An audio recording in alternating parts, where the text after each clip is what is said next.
Hi, I'm Scott Humphrey, CEO of the World Floor Covering Association, and this is Leadership Live. And this week on Leadership by the Letter, the word is one of the most powerful words in the English language.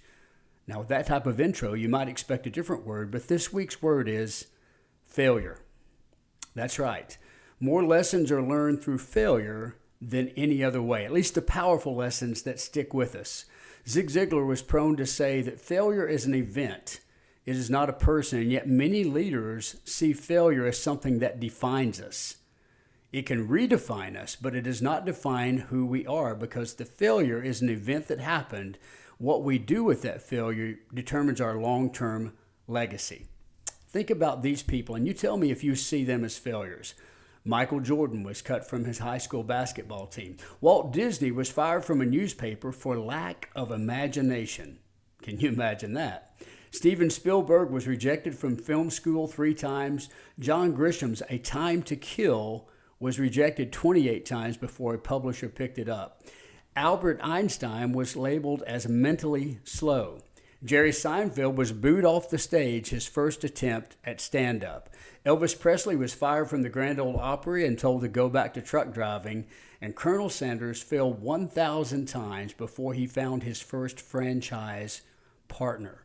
Now, do you see those people as failures? No, and neither do I, because they didn't live in the failure. They learned from the failure. Listen, failure can benefit us in 2 ways. First, we can look at the failures in our own lives and we can learn from them so we do not repeat the same mistakes. The reality is, at some point in the process, you might have been very successful, but something went wrong. What was that something, and how can you keep it from happening again?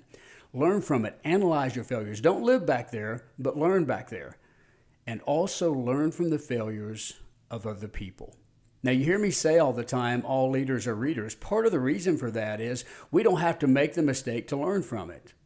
We understand that we can learn from what other people have done, both their successes and, yes, their failures. Don't be afraid to learn from other people.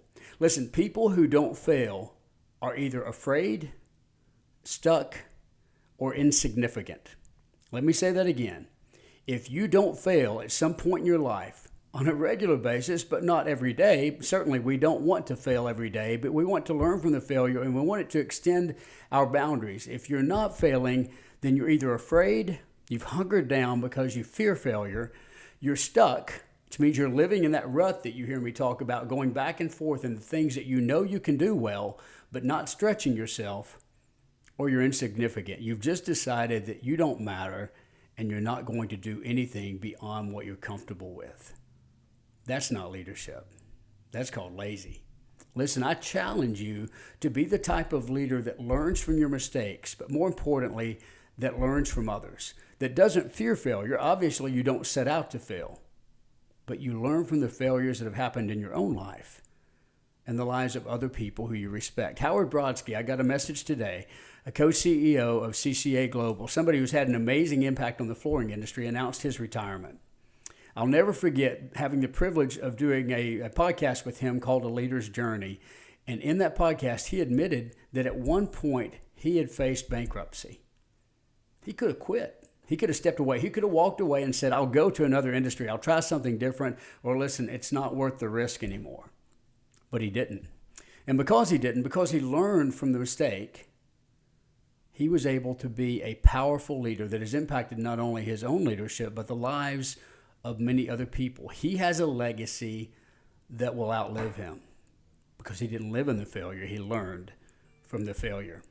I want to challenge you. Don't be afraid of failure and don't let failure define you. Be the type of leader who learns from failure, both your own and that of others, and then go out there and lead.